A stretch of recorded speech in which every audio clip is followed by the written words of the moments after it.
The first thing you need to do is go to sellercentral.amazon.com and click the sign up button. There's actually two different ways that you can sell on Amazon. There's an option where you can sell using a professional account, which is going to cost you $39 a month, or you can sign up using an individual account. The individual account is actually free when you sign up, but you're going to have to pay 99 cents for every item that you sell on their website. So I recommend that you go with the professional account if you plan on selling 40 or more items on Amazon a month. Well, not just that, the professional account also comes with a bunch of other features that will be tackled later in this video. So like this video and stay tuned, as I'm also going to be talking about the top 5 most common reasons why people get denied or banned from selling on Amazon. These are the most common mistakes that people make when applying for their Seller Central account. You should avoid these things because you can even get banned for having a seller account forever. So if you want to sign up with the professional account plan, you just need to click on sign up. On the other hand, if you want to go with the individual account, then you'll have to click on learn more, then scroll down to the bottom of the page and click sign up. This is kind of a hidden feature.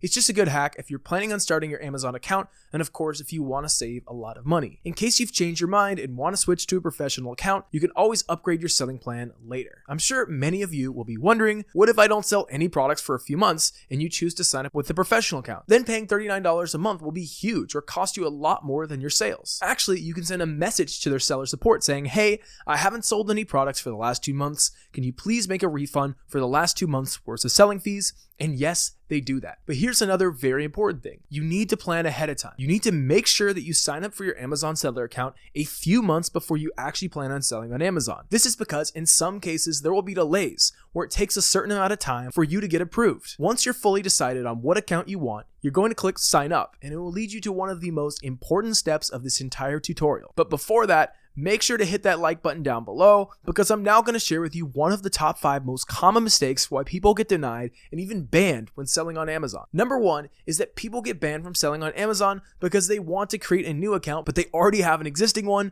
or they already started an Amazon selling account a few years ago and they've kind of forgotten about it. From there, Amazon will detect that you're trying to create a second or duplicate account, and they'll tell you, frankly, that's not allowed. Well, there are certain situations that will allow for this. Example, if you've registered for your new business or do have a new business that needs to be started in this account, then it would be okay. Amazon used to be slightly strict with this, but now they've made some exceptions, especially if you have a new business to open an Amazon account to, then they will oftentimes consider it. However, if you have an account where you've already previously sold your products, you should contact Amazon and ask them how you can get that account fixed and get access back. If you have an existing Amazon selling account, you're basically just going to log in. But if you are going to create an account for your new business, you will just need to click create your Amazon account. Then you're going to fill in your name, email, and a password. By the way, if you're new to my channel, my name is Connor. I've been making money online for 8 years, including selling on Amazon for the past 2 years. I've helped tons of people achieve great success on the platform, and I want to help you become one of them. So make sure you click that subscribe button below to stay updated in my future videos. Leave a comment down below if you have any questions throughout this, and I will be sure to reply to every single one of them. Number 2, when signing up for your Amazon account, do not use a Gmail or Yahoo email account. While you can actually use those and they are sometimes being approved, but the thing is, you're going to want to be more professional. Amazon will recognize that you are a serious business owner and a great seller if you use an actual business email. And that is actually what Amazon wants, a legitimate seller that's going to be adding great value to their platform. After you type in your password, you're going to click next. Then it will ask you for a phone number and you're just going to need to fill it in. If you actually don't have one or your phone number is connected to an existing account, then you can use a Google Voice number. You can sign up for one for free at just voice.google.com. Then they're going to send you a one-time password to your phone. Just enter that and click create your Amazon account. But keep in mind that you're going to need an email address and an actual phone number in hand for later. At this point, they will ask you for more serious information. They're going to ask you about your business information and your contact address. So it is important that you make sure you have all your paperwork done and ready by you at this time. You're also going to need a mobile or telephone number and a chargeable credit card. The number 3 mistake is you not sign up for an Amazon seller account using a debit card. If you do this, Amazon will suspend your selling account and they will ban you without telling you why. In signing up for an Amazon seller account, you're going to need to use a legitimate credit card.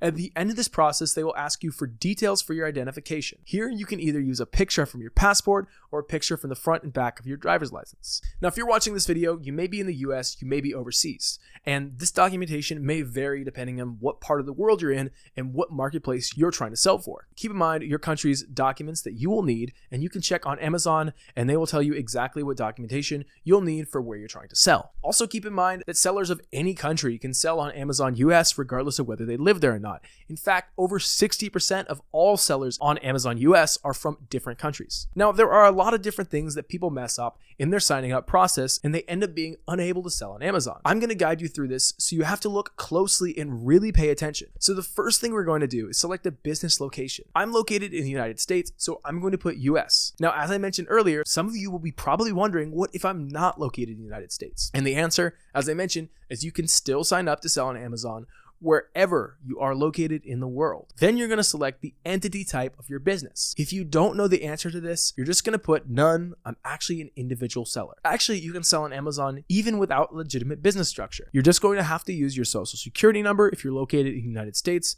or your other identification number if you're located somewhere else in the world. Meanwhile, if you're not located in the US, I highly recommend that you set up an LLC. To set up an LLC, you can use sites like LegalZoom. It's a great place to set up an LLC, especially if you're outside the US, because they make it extremely easy and straightforward. You can have the option to set up an LLC in whatever state you would like, regardless of whether you live there. I recommend Wyoming and Delaware, although you can look up all these states to figure out which one works best for you. A lot of websites like LegalZoom can help you do this. I'll put down the links to the websites down below in the description for your reference. If you have different websites that you can recommend, feel free to leave it in the comment section. Personally, I use LegalZoom to set up both a DBA and an LLC. By the way, DBA stands for Doing Business As. It's actually a much cheaper way to start a business. The downside is that it doesn't offer you any of the legal protection. On the other hand, LLC stands for Limited Liability Company. The truth is, it's a bit more expensive, but it will make your business a different entity from yourself, so if anyone tries to sue your business, they can't come after any of your personal assets. It will also give you benefits when it comes to taxes, as you'll be taxed as an entity rather than an individual. Next, most people watching this video will probably pick privately owned business. But if your business belongs to a charity, state-owned, or is publicly listed on a stock exchange, just click what's best and choose the appropriate option. Anyways, a publicly listed business means a giant corporation. So then you'll need to enter in your business name and confirm your business location type, and every detail that you entered is correct. Scroll down and click Agree and Continue. Next, you'll be asked for your company registration number, which is just your EIN or employer identification number. Getting your EIN is a fast and free process. You're just going to need to go to this website right here, which I will include down in the description below, and you just need to basically fill out the needed information about your company or business. And then in just a few minutes, they will give you your EIN right away. Once you have your EIN, then just paste the number in. Then they'll ask for your registered business address. Your business address can be the actual address of your business, or it can just be your home address. Again, if you are not located in the US, you can just hire a company and register them as your agent. It's relatively inexpensive, by the way. And then you can use the address that they will provide you. This is the best way to go about it if you're outside the US, and will make the process as easy as possible. Your business phone number will also be asked, which can also just be your personal phone number. Then you'll just click send in SMS, and they're going to send a one-time passcode, and you're just going to need to put in the PIN and click verify. Easy peasy, right? Then they'll ask you for the name of your registered agent, or you if you prefer. They will also be asking for some of your personal information, like the country of your citizenship and the country of your birth. Again, if you're from outside the US, you really don't need to worry. I have known lots of people from outside the US, and they've been able to sell on Amazon without any problems. You're going to need to put in either your passport number and date of expiration, or your driver's license number and date of expiration. Amazon has become strict about these because there are lots of people out there who are trying to scam them and their customers. So as long as you're a real person and an actual business owner who wants to sell on Amazon, then you have nothing to worry about. But wait, I've only mentioned 3 of the top 5 reasons most people get denied from selling on Amazon, and oftentimes will get banned for life. I will be talking about the 2 remaining reasons at the end of this video. After you're done with all that, you're going to scroll down and click the box if you're the beneficial owner of the business, or click the box if you're actually using a registered agent, and put the information about your business's legal representative. If you're the only owner of the business, you're going to click yes. And basically, of course, if you're not the only owner of this business, you'll just click no.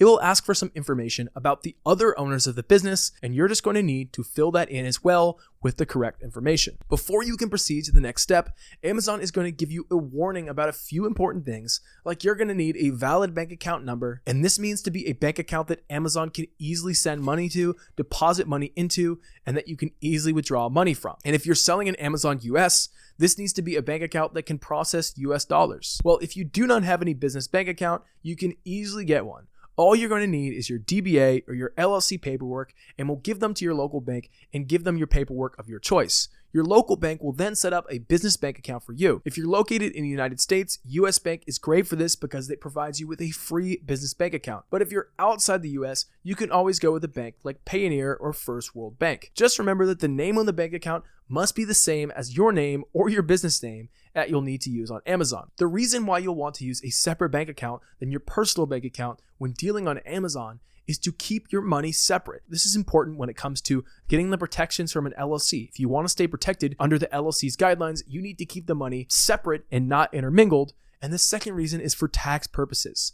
If the IRS catches on that you're mixing this money together, then you will not be able to use the LLC's tax structure, or they will be able to hold that against you. Then you're going to need to verify your bank account and provide some documents like your bank statement. They will then ask you to have a valid credit card number for the next step. This is the credit card that will be used to pay your monthly fee of $39 a month if you registered for a professional account. But if you sign up for an individual account, you are still required to put a credit card because of the 99-cent charge policy for every time that you sell a product on their website, remember? Once you provided all the documents and information, click I understand, and the first thing they're going to ask you is the name of your financial institution. Here, they have a list of banks, and you're basically just going to have to click your bank. If you do not see your bank on the list, you can click others and specify the name of your bank. Next, they will ask you for your 9-digit routing number and your bank account number as well. You can find your routing number and bank account at the bottom of your check. If your bank is not eligible for instant verification, then they will require you to upload a bank statement later in this process. So just click continue. Then you will need to provide your credit card information,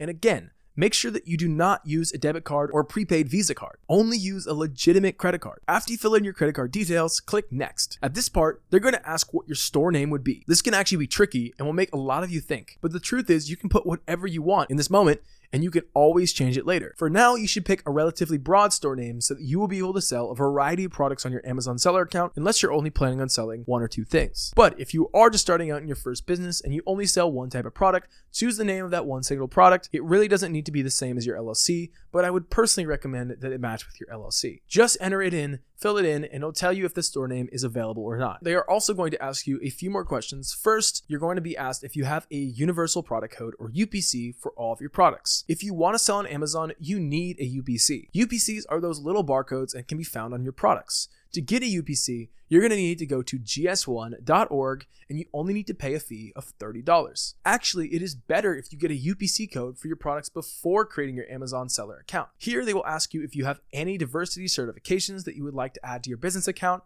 If you do not have these, then simply put no. If you do, you can put them now, or you can always add them at a later date. But if you do apply for one of these certifications, you must go and get those certifications before you can start your Amazon seller account. Finally, they will be asking if you are the manufacturer, brand owner, agent, or representative of your brand for any of the products that you want to sell on Amazon.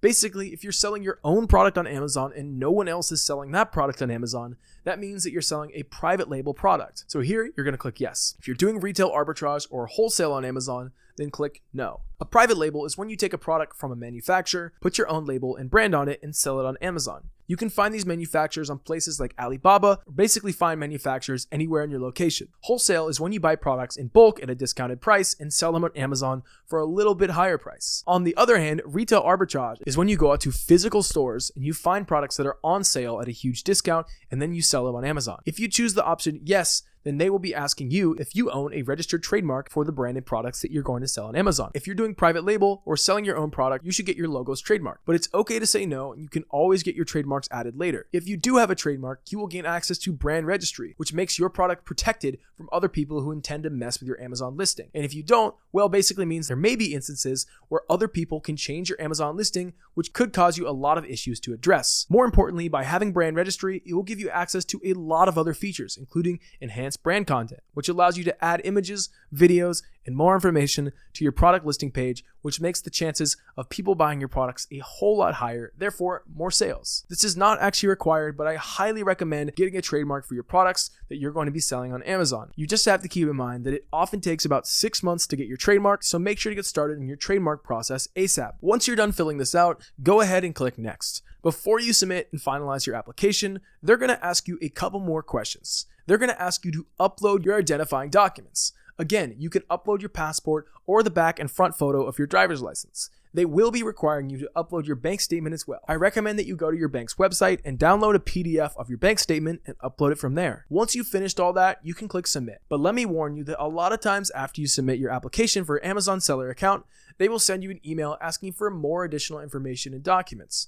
For instance, they might ask you for a utility bill.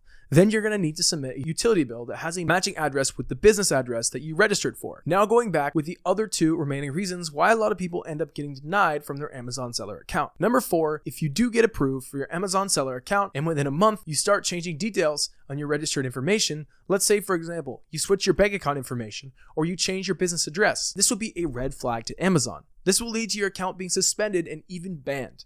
So make sure you never do those kind of things if you get approved for your Amazon seller account without explicit permission from their support team. Basically, Amazon is just avoiding any kinds of fraud on their platform. So whenever they find something suspicious, they're going to have to ban you first and ask you questions later. And the thing is, recovering your account is just a huge pain in the butt. And lastly, number 5, a lot of people struggle to set up their Amazon seller accounts because they lack patience. Now, I'm telling you right now that you need to have a lot of patience and be professional. Keep in mind that Amazon is a huge company. So whenever you are interacting with Amazon, make sure that you use professional language and write your message without any grammatical errors. Remember to always submit clean and proper documents if they ever ask you to send any. Just act accordingly as if you're trying to actually get a job with their business. And again, remember that when you apply for an Amazon seller account, they're going to take some time to make sure that you're really a legitimate business owner. Never ever harass or spam Amazon about your account process. With most of the people I've worked with, were able to register their Amazon account and start their own businesses on Amazon. Some of them took a while, but hey, they made it. So keep in mind that starting your Amazon seller account is just the first step in the process of reaching success and achieving your financial goals. I've been making money online for almost 8 years, and all it took was me taking the jump to get started. I'll be sharing a lot more on this channel. Like and subscribe to hear more of it, and I'll see you next time.